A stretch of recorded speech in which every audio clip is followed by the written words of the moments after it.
Welcome back to episode 6, all about employee experience design, and this is performance management. I love performance management. That's the craziest part ever. Now, performance management, what do we need to know about performance management? So this is the entire, imagine all the systems, processes and policies that you have in organization, and this is an endless list, literally. So you're gonna have to take all your everything around performance management: disciplinary, annual appraisal, feedback, check-ins, talent management, mobility, everything, the 9 books, 12 books, whatever you do, everything that is designed, the bonus system that also links to motivation, the bonus system, everything that is related to managing performance, the feedback, the management ability and training, how to give and manage performance. And then ask yourself the question, what are my employees' experiences with those? That if I had to choose one out of the 7 areas, attract, hire, onboard, motivate, this, develop and exit, it's probably this one scores the lowest. I don't have the data, but based on my experience, based on, information I hear from employees, nobody likes these processes. So it's not that they don't like. I don't want you to think about it this way. Somebody doesn't like my process.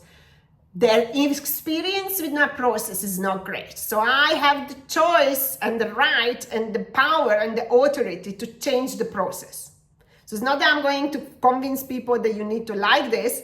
No. Can I change it? How can I impact it? So what are the current experiences?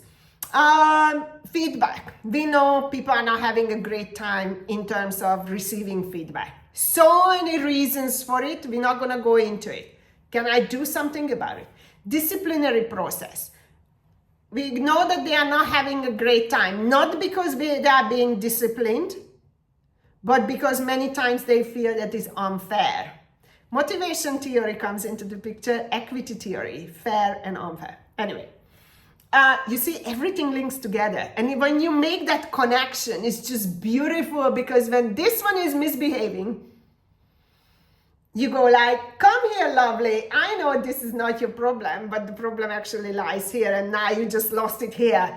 That's okay. Come, let's have a conversation. Or when you're losing people, you know that we're losing people because we messed up at some point, right? So you can, when you're measuring all these areas, you can actually pinpoint, where are we losing people? So then you can focus your attention to it, right? So performance management, what are the experiences? Disciplinary. It's most of the time they think it's unfair. What is it that we can do? Redesign the whole thing, right? Do I need HR and the managers doing it, or we need an external party? Just an example. Doesn't really matter. You can be creative and design what it is. Do we need to have this? Does HR really misuse this disciplinary charter process? Because most of the time we do. How often should that be used? You know what I mean? Because 90% of the time, this should not be the case when we are disciplining people. In terms of annual appraisal, we know that people don't like the process. Why? I don't have the answer for your organization. I can only speak for myself. That's why you need to collect from your employees. Tell me, what is it that you like about the what works for you, what doesn't work for you. Not like necessarily. What works, what doesn't work. And based on that information, what are they telling me? So your job is to figure out what your employees are telling you. Then you use your competence, your knowledge about systems, processes, plus your creativity to design something completely new. It's a beautiful process. Nobody wants to do it. And other areas, feedback, the promotion, the salary increase. What is incentive? Sorry.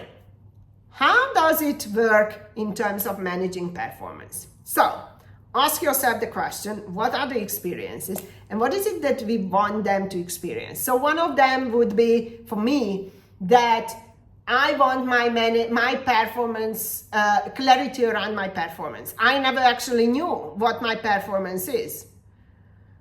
I don't want ambiguity. So if I don't want ambiguity, then the behavioral competencies must go immediately, because those are all ambiguous, nobody understands, and it's just a subjective opinion of somebody about me. And I don't like that. And most employees agree with that. So we need to start questioning these behavioral competencies. If I want clarity around my performance, then these are solid KPIs. Sylvia, this is what you need to achieve. Do we have that? Do people know actually why they are coming to work every single day? Fantastic. How do we include that in the reward system, right? How do we make them visible, that people have this sense of achievement? I achieved it. Because when we don't have these KPIs, and all my KPIs are, or all my performance review is all about my behavior, it's not that I'm going to get pissed off because now somebody is talking about me and you're not gonna like half of it. Fine, we all been there.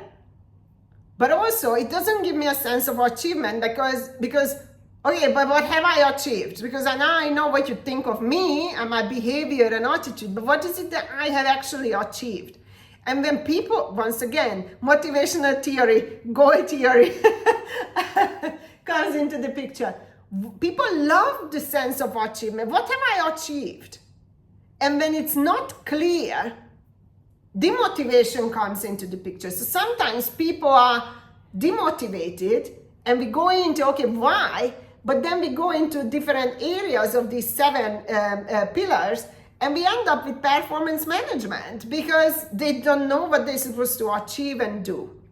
So these are the things. So what is it that we can do? Definitely with the company in Abu Dhabi, we redesigned the performance management system. We got rid of the behavioral ones. We only used the 7 company values, and they were very clear. Don't lie. That was one of them. I'm like, okay, instead of integrity, because that's also very ambiguous and vague. What do you mean? And integrity is all about me doing and saying and thinking what everything is in alignment. But if I think that stealing is great and I do that and I feel that and I think that and I say that is integrity. Why are we so bonkers in organizations? So they said, don't cheat, don't lie.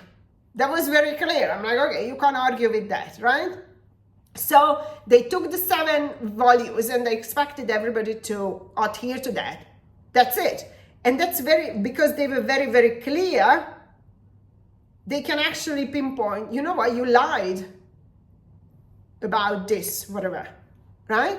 Or I never actually caught you lying, you are normally, etc. So that can go into the performance.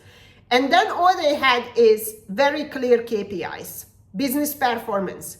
So there is no lack of transparency and no subjective opinions about anybody. And people loved it. And then they incorporated a quarterly bonus system. And what they did made my life miserable, because then we had to figure out what does it mean for the sales team, the HR team, and the construction team. Because HR team's KPIs were very different. They were project-based. This year you need to implement this performance management system. So that was the KPIs. The sales team, obviously, the money. Construction team they were on delivery, project delivery, so similar to HR. But that was constantly every 3 months reviewed and being reviewed. They also wanted to change the company culture and change the management and the leadership style. And they had really, so they created what they wanted leaders and managers to look like. And how they measured them is through 3 months, a quarterly survey from the employees. So you can do it. You can do it. So employees felt, and they still feel that they are involved, And managers and leaders are being accountable and responsible for their teams, and they had to change their behavior. So, and that's how you manage also performance, because we know that poor management and leadership, reduces the level of performance or negatively impact. So that's that. Current situation in terms of performance management, this is a massive area in HR. What is it you would like them to experience, and what is it that you can do? Now that's a year project, even just this one area. So good luck with that one, and see you at the next one.